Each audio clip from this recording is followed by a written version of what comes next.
सभी मित्रों को नमस्कार।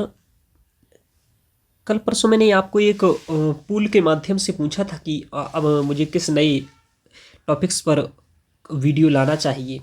आप देख सकते हैं, ये आप में से टेलीग्राम में अधिकतर जो व्हाट्सएप पर अधिकतर लोगों ने PYQ के बारे में कहा। लगभग 8 व्यक्तियों ने PYQ के बारे में कहा। ऐसे ही यहाँ भी ये हैं वो लोग जिन्होंने कहा, और भी कह रहे हैं कुछ लोग, और भी बाद में कह रहे हैं PYQ के बारे में।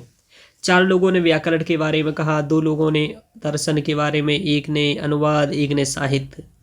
इस अकॉर्डिंग PYQ पर ज़्यादा डिमांड थी। इसी तरीके से हालांकि टेलीग्राम पर 5-6 लोग व्याकरण के बारे में भी कह रहे थे।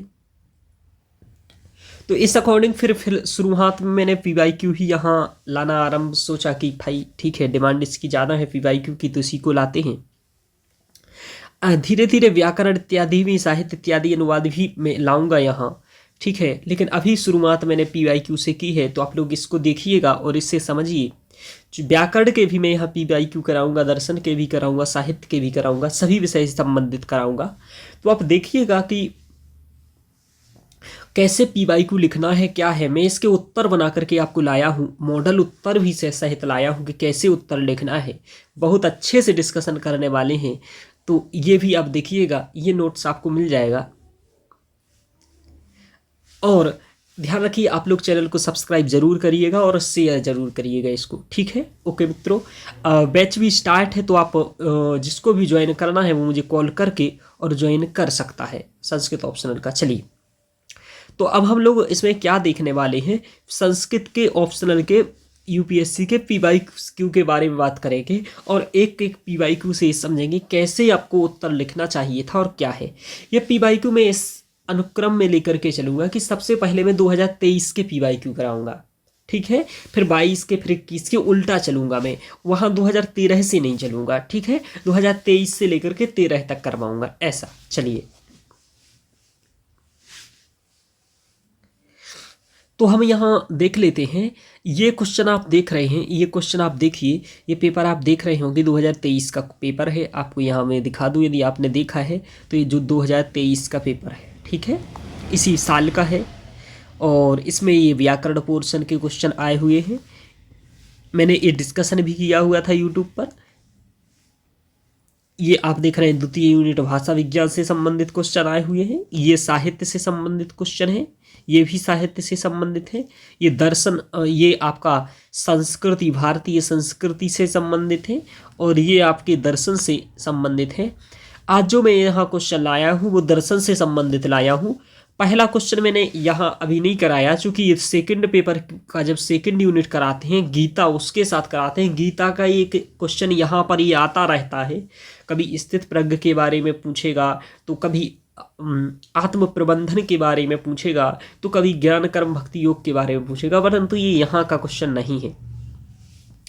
ये दर्शन का एक और फिर क्वेश्चन आया, सांख्य दर्शन सांख्यम आश्रित गुणत्रयस्य स्वरूपम कार्य विधिम च प्रतिपादयत। 15 अंक का क्वेश्चन आया था, और ये क्वेश्चन 2023 का आप देख रहे हैं है। आपको मैं बताऊं कि हमने जो कहा था आपसे कि कई क्वेश्चन ऐसे होते हैं जो पहले भी आ चुके होते हैं, वो आते हैं, रिपीटेशन होता है। और कई क्वेश्चन ऐसे भी होते हैं कि जो पहली बार आए होते हैं UPSC में।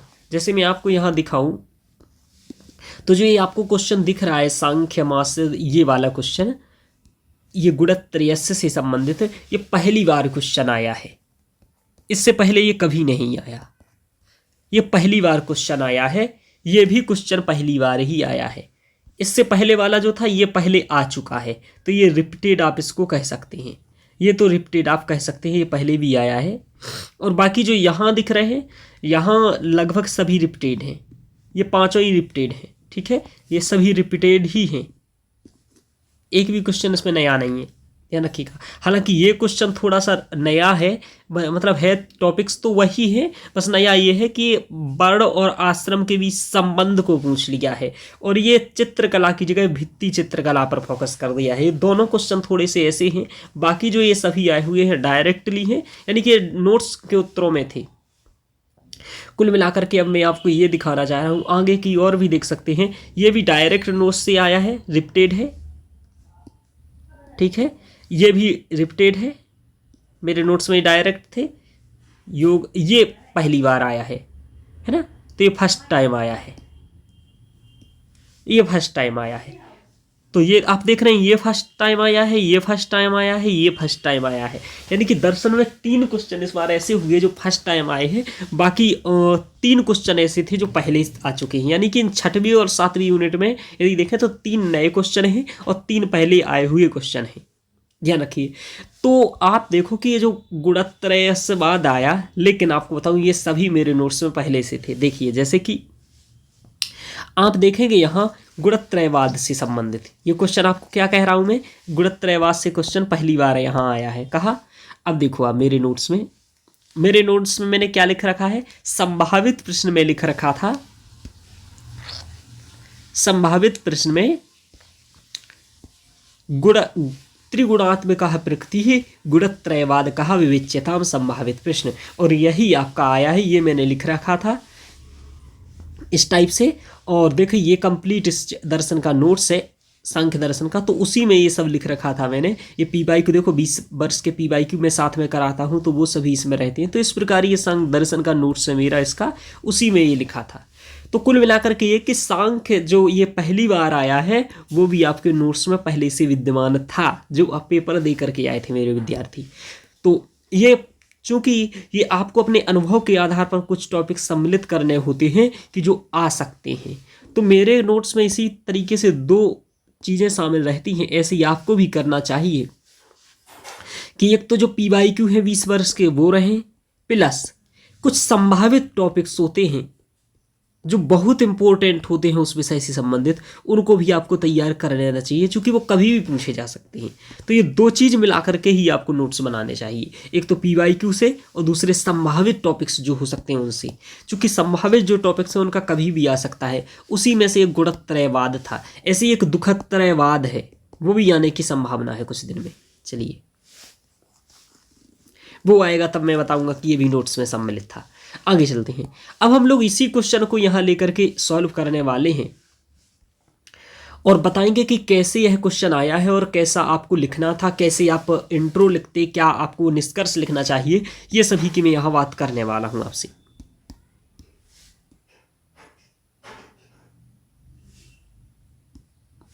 ओके, तो देखो यहां आप देख रहे हैं कि गुणत्रयवाद, बात यह है कि 3 गुण होते क्या हैं, क्या 3 गुण होते क्या हैं। ये 3 गुण क्या होते हैं, ये 3 गुणों को कहा गया है सत्व, रज और तम। ये 3 गुण हैं, सत्वगुण, रजगुण और तम गुण, ये 3 गुण माने गए हैं। और ये 3 गुण क्या हैं, तो जो ये देखो, तो एक तो होता है प्रकृति और एक होता है पुरुष। पुरुष और प्रकृति मैं सीधे साधे समझाता हूं, पुरुष और प्रकृति क्या है। देखिए किसी भी चीज को, आपका मानवीय शरीर बना है, मानवीय शरीर को बनने में 2 तत्वों की आवश्यकता पड़ी है। किस तत्वों की आवश्यकता पड़ी है, सामान्यतः 2 तत्व की आवश्यकता पड़ी है। पहले मैं इस टॉपिक्स को समझा रहा हूं तभी ये उत्तर समझ में आएगा। 2 तत्व की आवश्यकता पड़ी है। एक तो पड़ा है आपके अंदर, आप सोचते होंगे चैतन्य तत्व की आवश्यकता, और एक मटेरियल जिससे आप बने हैं, जिसे आप पंच तत्व कहते हैं, पंच तत्व कहते हैं। वस्तुतः इसी को प्रकृति कहा गया है सांख्य दर्शन में। और जो चैतन्य तत्व है इसे ही पुरुष कहा गया है, इसे आप आत्मा भी कहते हैं। तो प्रकृति और पुरुष ये क्या है, प्रकृति है एक पुरुष है, तो पंच तत्व है। और जो ये प्रकृति बनी है, यानी कि जो ये पंच तत्व है, ये प्रकृति 3 गुणों से मिलकर के बनी है। यानी कि पंच तत्व में 3 गुण पाए जाते हैं, वो है सत्व, वो है रज और वो है तम। तो कहा जाता है त्रिगुणात्मिका प्रकृति, यानी कि प्रकृति किस चीज से बनी है, 3 गुणों की साम्यावस्था को प्रकृति कहते हैं। त्रिगुणात्मिका प्रकृति या त्रिगुणानाम साम्यावस्था प्रकृति, 3 गुणों की साम्यावस्था को प्रकृति कहते हैं। अब प्रकृति है तो यही 3 गुण हैं। तो अब यह 3 गुण करते क्या है और होते क्या है, सत्व, रज और तम, ये पूछा उसने। अब सत्व क्या है, रज क्या है, तम क्या है, आपको बताऊं तो क्या सर मेरे अंदर भी 3 गुण होंगे? जी हाँ बिल्कुल।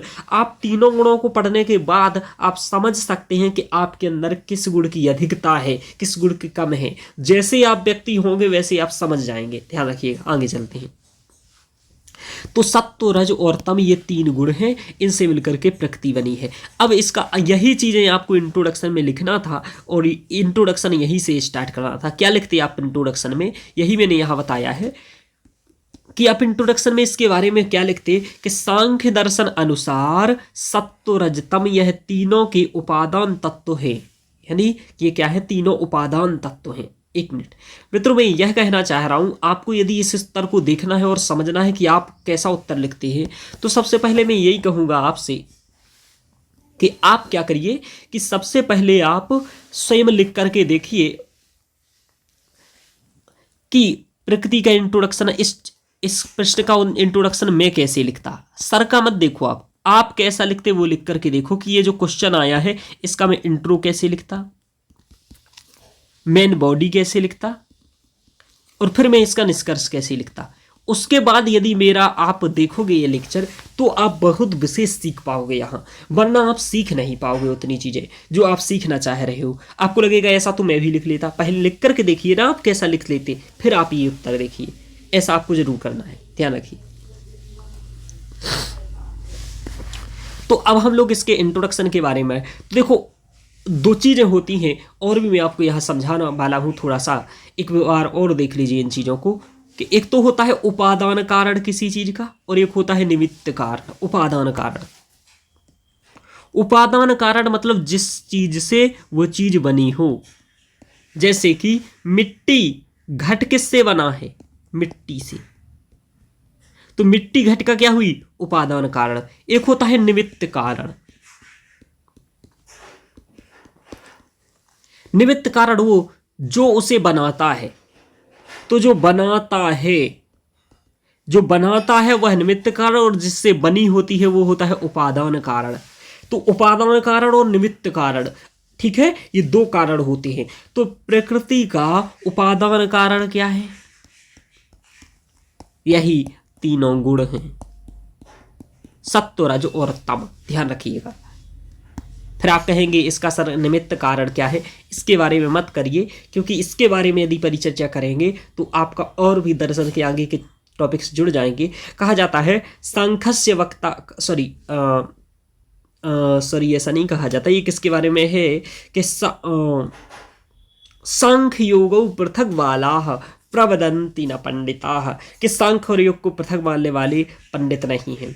चूंकि इसने ईश्वर को ये नकारता है दर्शन, और ईश्वर को ये नहीं नकारता है चूंकि एक निमित्त कारक के लिए कोई चैतन्य जीवित प्राणी चाहिए, ठीक है ना, ऐसा कोई चाहिए जो उसे बनाए, या फिर चैतन्य जीवित ना भी हो तो कोई ईश्वर जैसे व्यक्ति की कल्पना करनी पड़े।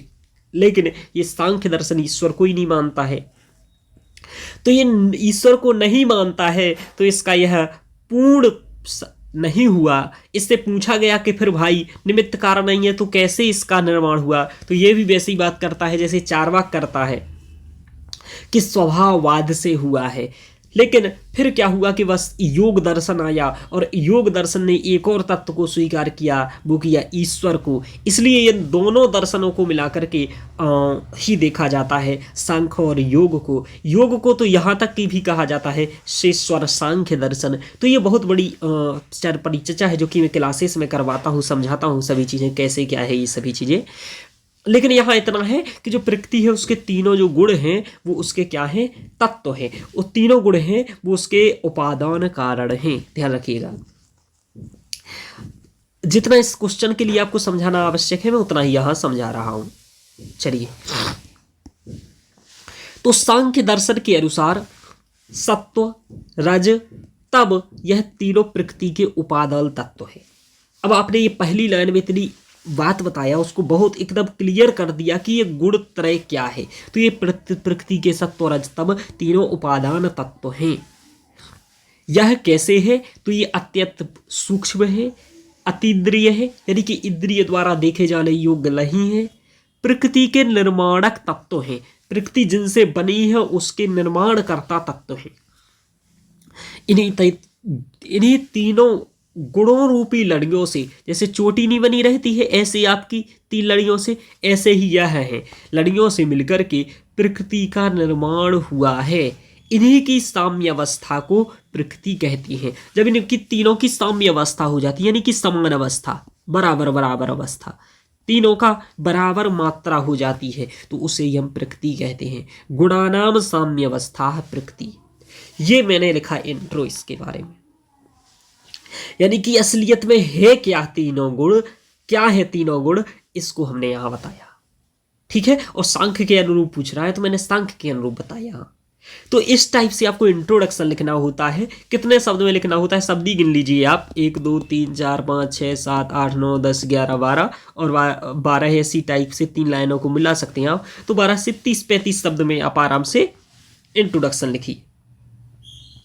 ठीक है, तो आराम से एक इंट्रोडक्शन लिख सकते हैं। बाद में एक कोटेशन यदि हो आपके पास तो देना चाहिए, अच्छा रहता है, अच्छा मतलब बेहतर रहता है। तो इस टाइप से मैंने यहाँ बताया। अब आप क्वेश्चन देखो, क्वेश्चन की डिमांड के अकॉर्डिंग चलना है आपको पेपर में। वो यही सबसे बड़ी कई लोग गलती करते हैं, जो पढ़ के जाते हैं वो करते हैं, क्वेश्चन के अकॉर्डिंग नहीं चलते हैं। गुणत्रयस्य स्वरूपम और कार्यविधिम च प्रतिपादयत। एक तो स्वरूप बताना है और एक कार्यविधि बताना है। अब हम दोनों को आपको बताएंगे। यहाँ तो हमने यहाँ अगला हेडिंग डाला, यहाँ गुणत्रय स्वरूप। गुणत्रय का स्वरूप क्या है, ध्यान रखिए। चूंकि यहाँ हिंदी में लिखना है इसलिए हमने वैसा संस्कृत नहीं लिखा है इसको, हिंदी में ही आपको ये उत्तर लिखना था। चलिए अब देखो, तो तीनों गुण क्या है, ये तीनों गुण परस्पर एक दूसरे का अपकार भी करते हैं और प्रतिकार भी करते हैं। अब ये बात समझ में नहीं आ रहा सर, बताइए। यानी कि अब यहाँ आपको एक डायग्राम बनाना चाहिए था, वह दीपक स्वयं अपने हाथ से बनाना है। आप आराम से दीपक बना सकते हैं, नॉर्मल ऐसा बना करके, और ये कैसी बत्ती बना दीजिएगा तो दीपक बन गया। ठीक है, पेपर में ऐसा आपको दीपक स्वयं बनाना चाहिए, डायग्राम बनाना चाहिए, और ये डायग्राम बनाएंगे तो बहुत अच्छा नंबर मिलेगा। आप यही उसके कंसेप्ट को समझा लेंगे। अब आपको मैं तीनों को समझाता हूं, यहाँ क्या है ये तीनों। अब हम लोग समझते हैं तीनों गुण क्या है और ये दीपक क्यों बनाना है, कैसे डायग्राम बनाना है। तो डायग्राम बनाना है सबसे पहले। देखो, ये तीनों गुण हैं सत्व, रज और तम। इसकी हम तुलना करेंगे इसको समझाने के लिए। जो आप ये दिख रहे हैं सबसे ऊपर, इसे कहते हैं आप लौ। दीपक के ऊपर जो जल रही है इसे आप लौ कहेंगे, और ये जो इसके अंदर विद्यमान है जिसके कारण ये दीपक जल रहा है वो तेल है, और ये बत्ती है। ये जो बत्ती जल रही है इसका उद्देश्य क्या है, ये क्या कर रही है, धीरे धीरे तेल को खत्म कर रही है। भाई दीपक जल रहा है तो ये बत्ती जला रही है किसको, तेल को, तो धीरे धीरे तेल को खत्म कर रही है। अब आपको बताता हूं, इस बत्ती को खत्म कौन कर रही है, ये लो कर रही है, धीरे धीरे कर रही है कि नहीं कर रही है, ध्यान रखिएगा। और ये लो भी डिपेंड इसी पर कर रही है, बत्ती पर। तो ये तीनों को आप देखें तो ये परस्पर एक दूसरे का उपकार कर रहे हैं, सहयोग कर रहे हैं। तेल ना होता तो ये बत्ती ना जलती, और बत्ती ना होती तो ये लो ना जलती। ठीक है, दूसरा एक दूसरे का अपकार भी कर रहे हैं, यानी कि खत्म भी कर रहे हैं। अपकार मतलब खत्म कर रहे हैं। भाई ये बत्ती तेल को खत्म कर रही है और इस बत्ती को ये खत्म कर रहा है, और जैसे बत्ती खत्म होगी तो ये स्वतः खत्म हो जाएगी लो। तो कुल मिलाकर के ये तीनों एक दूसरे को लाभ भी पहुंचा रहे हैं और हानि भी पहुंचा रहे हैं। पहुंचा रहे हैं कि नहीं पहुंचा रहे। ऐसे ही तीनों गुण सत्व, रज और तम इसी दीपक की भांति एक दूसरे के सहायक भी हैं, विरोधक भी हैं, अवरोधक भी हैं। एक दूसरे के सहायक भी हैं, अवरोधक भी हैं। ठीक है, ध्यान रखिए। तो अब आपको मैं पढ़ाता हूं कि सत्व, रज और तम क्या होता है। तो ये आपने डायग्राम बना देंगे यदि पेपर में, तो आपने कितने लोगों ने मेंस दिया था आप में से जो देख रहे हैं, और कितनों को ने ये डायग्राम बनाया था, इस टाइप से लिखा था। तो आपको ये देखना है, इस टाइप से आपने इंट्रो लिखा था, ऐसे आपने हर प्रत्येक उत्तर का इसी टाइप से लिखा है ढंग से, तब आपको ये है। तो परस्पर अपकार और प्रतिकार कहते हैं। इसके जस्ट बाद आपको ये श्लोक लिखना पड़ेगा, और वो श्लोक ये है कि सत्वम लघु प्रकाशकम इष्टम उपष्टंभकम चलम चंचलम रजः। थोड़ा सा गलत लिखा है इसमें श्लोक, ये जो PDF है ये मैंने डाउनलोड करके लिखा था, थोड़ा सा कोई बात नहीं। चंचलम राजा गोरवर्णकमेव तमः, है ना, प्रदीपवत चार्थतो वृत्ति ही। ठीक है, प्रदीपवत चार्थतो वृत्ति ही, ये सांख्य कारिका का है, और ईश्वर कृष्ण के द्वारा ये सांख्य कारिका लिखी गई है, उसी की एक कोटेशन है। तो ये बता रहा है जो सत्य होता है वो लघु होता है, प्रकाशक होता है। इसके बारे में मैं आगे समझा रहा हूं, तो ये श्लोक उसके बाद समझ लीजिएगा, ध्यान रखिए। तो अभी एक एक को समझाने के बाद मैं बताऊंगा, क्योंकि इसके अंतर्गत जो ये बातें कही जा रही हैं वही मैं आगे समझाने वाला हूं। अब देखो, अब आपको बताना है सत्व गुण का एक तो स्वरूप क्या है और एक कार्यविधि क्या है। अब स्वरूप और कार्यविधि को वर्ग, चूंकि आपसे दो ही चीजें पूछ रहा है, स्वरूप और कार्यविधि, ये आपने मूल स्वरूप और कार्यविधि एक श्लोक के माध्यम से, एक डायग्राम के माध्यम से उसको समझाया, जिससे कि वो नंबर आपको एक्स्ट्रा दे सके। अब आपको स्वरूप और कार्यविधि पूछा है आपसे, उसी के बारे में आपको चर्चा करनी है। तो आप इस तरीके से स्वरूप और कार्यविधि की एक एक गुण की चर्चा कर सकते हैं। जैसे कि सत्व गुण है, सत्व गुण का स्वरूप देखो ये होता है कि सत्व गुण वस्तुतः ये लघु होता है, कहा जाता है हल्कापन होता है इसमें, और ये लघु होता है, प्रकाशक होता है, ये आनंद, सुख और स्वच्छता का प्रतीक होता है। यानी कि जिस व्यक्ति में सत्व गुण की मात्रा अधिक होगी वो सदैव कहेगा भाई सफाई रखो, यहाँ स्वच्छता होनी चाहिए, यहाँ सुख की बात करेगा, स्वच्छता की बात करेगा, आनंद की बात करेगा। तो जो व्यक्ति ऐसी बात करता है, ज्यादा ही स्वच्छता पसंद करता है, वो सत्व गुण की अधिकता है उस व्यक्ति में। ठीक है, स्वच्छता की बात तो क्या मोदी जी में है? अब ये तो आंतरिक स्वच्छता भी होती है, बाह्य स्वच्छता भी होती है। तो मोदी जी में कौन से आप लोग जानते हैं? चलिए मजाक के लिए कह रहा हूं। तो ध्यान रखिएगा कि सत्व गुण वस्तुतः लघु और प्रकाशक होता है, यह आनंद, सुख और स्वच्छता का प्रतीक होता है। इसका रंग श्वेत हो स्वीकार किया गया है, यानी कि अब लोग जो लिखते हैं, विद्वान हैं, उन्होंने श्वेत रंग इसके बारे में कहा कि इसका रंग श्वेत होता है। ठीक है, तो ये तो हो गया स्वरूप, हो गया कैसा है, रंग कैसा है, किसका प्रतीक है, लघु है, प्रकाशक है। अब इसके कार्य क्या है, इस गुण के कर्ता क्या है? ये वस्तुतः वस्तुओं में ऊर्ध्वगमन की ओर ले जाता है। तो अब देखो आपको क्या लिखना है, ये भी चीज महत्वपूर्ण होती है आपको कि कितना आप वर्गीकरण करके अच्छे से लिखते हैं। मूल कार्य क्या है और अन्य कार्य क्या है। तो आपको पहले तो मूल कार्य बताना है उस चीज का कि सत्व का मूल कार्य क्या है। तो ऊर्ध्वगमन ले जाना, ऊपर की ओर ले जाना। जैसे दीपक की लो जा रही है ऊपर की ओर, जा रही कि नहीं जा रही है? ठीक है, तो ये क्या है, किसके कारण ऊपर की ओर जा रही है? अग्नि की लपटों का ऊपर की ओर जाना, ये सत्वगुण के कारण हो रहा है। ऐसा उदाहरण दिया जाता है इन लोगों के द्वारा, सत्वगुण के कारण हो रहा है, ऐसा इनके द्वारा कहा जाता है। अब देखो आपको और बताते हैं।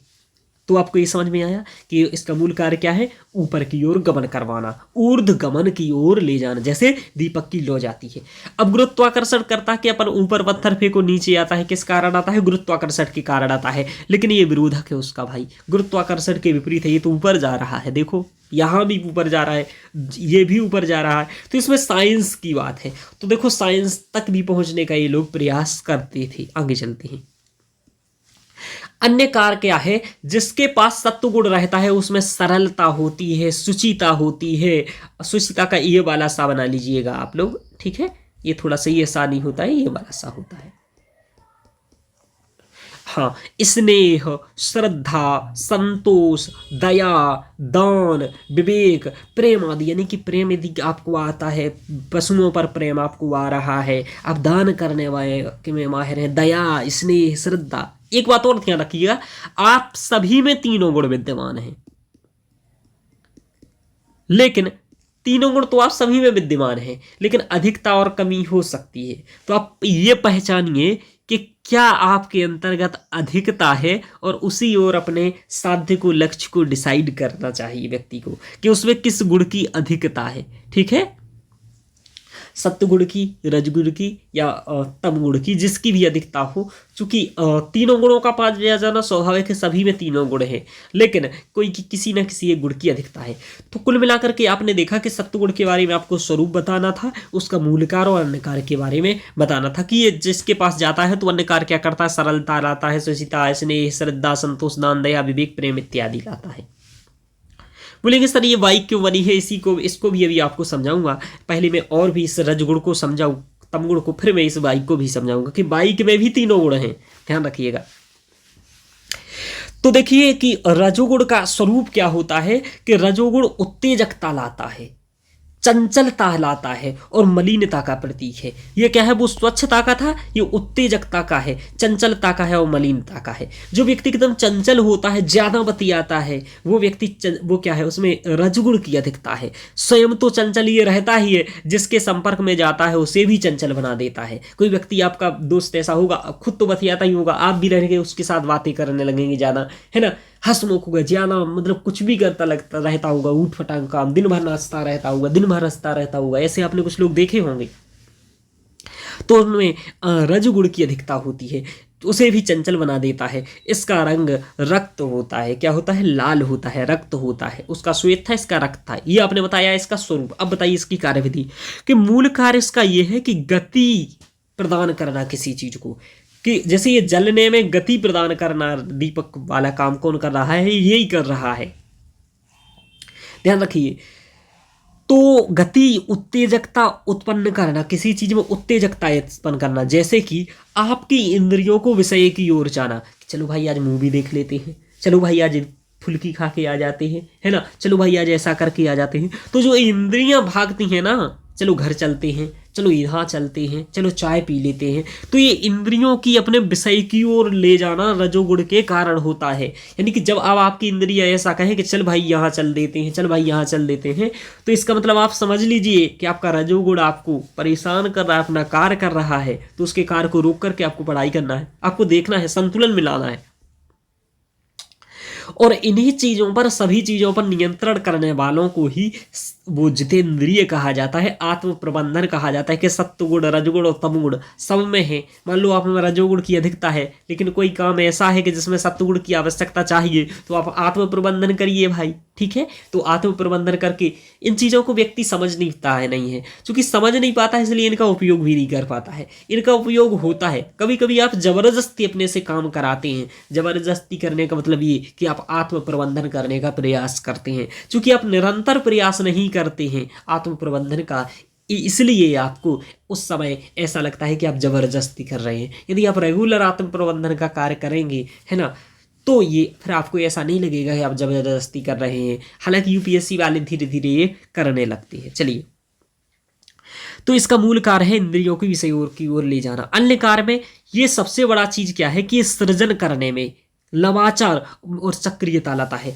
यानी कि नवाचार करने के लिए रजगुण की आवश्यकता ही है।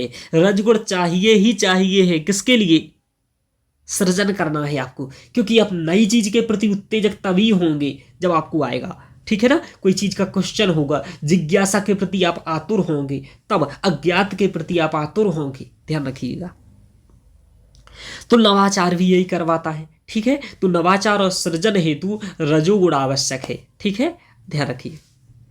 नकारात्मक और कार्य क्या है इसमें, तो मद, मोह, अहंकार, तृष्णा, द्वेष, क्रोध आदि उत्पन्न करता है। यानी कि इसके विपरीत ये नकारात्मक कार्य भी कुछ होते हैं कि मद आ जाएगा आप में, अधिकतर है, अहंकारी होंगे आप,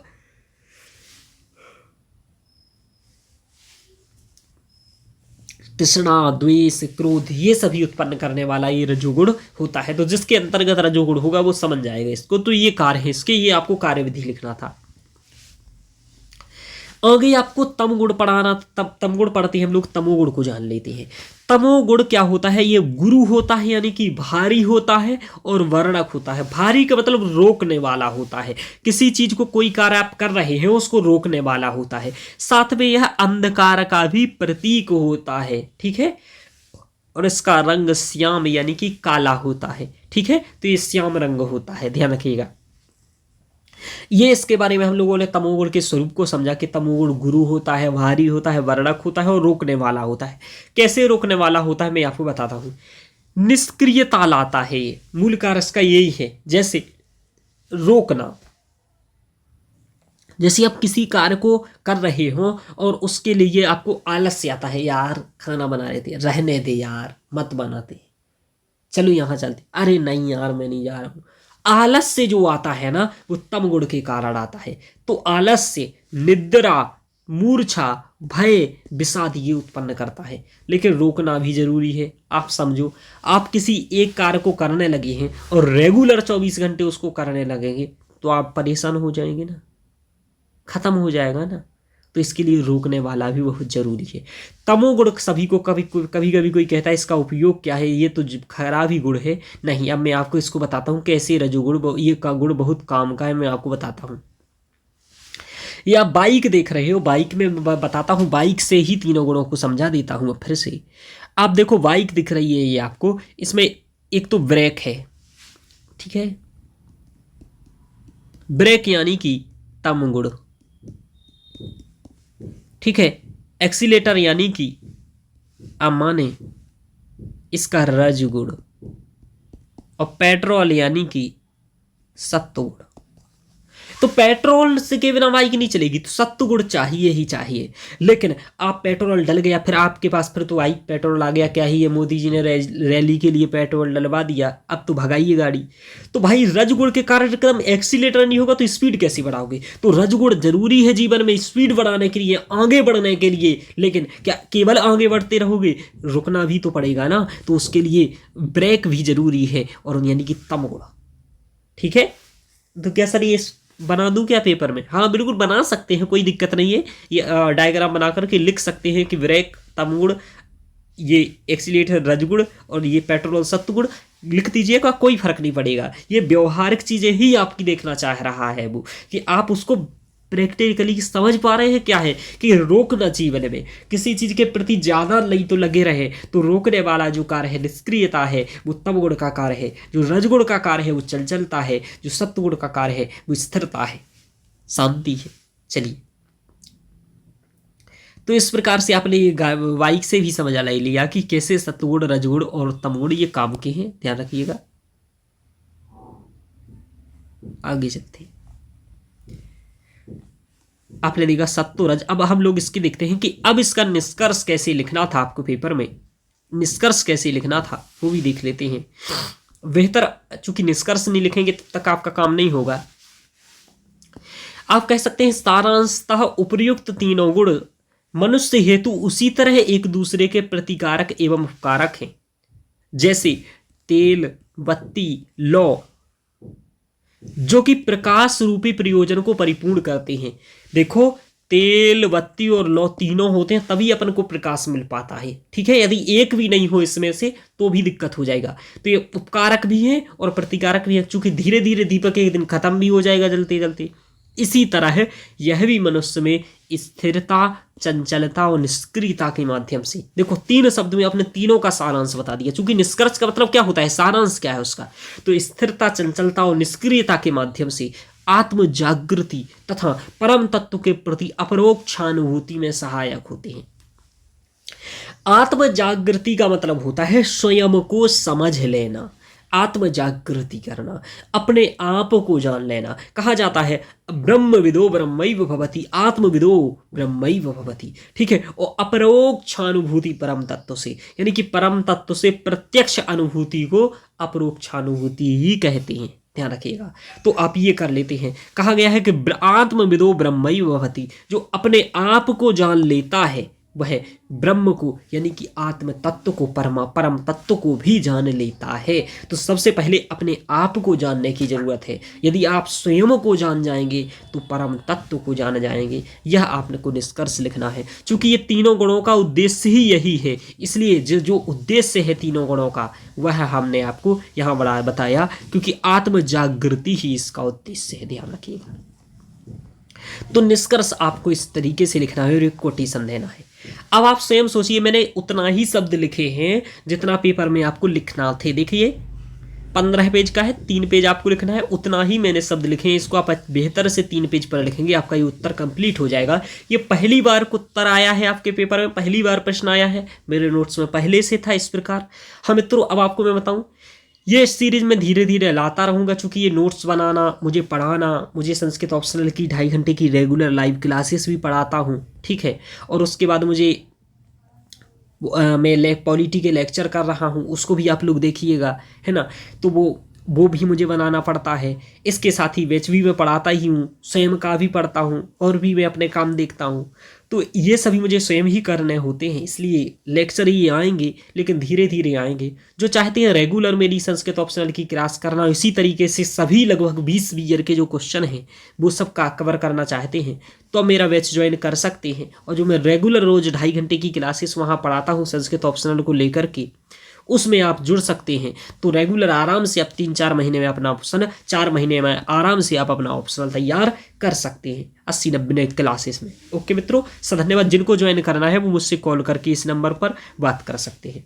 ओके मित्रों, चैनल को सब्सक्राइब करिएगा, शेयर करिएगा। आगे भी मैं ऐसे लेक्चर लाते रहूँगा आपके लिए इसी सीरीज के। जो भी अगले क्वेश्चन होंगे, आप जो क्वेश्चन चाहते होंगे वह भी मुझे बता दीजिएगा, तो उसको भी मैं लाते रहूँगा। ओके मित्रों, धन्यवाद।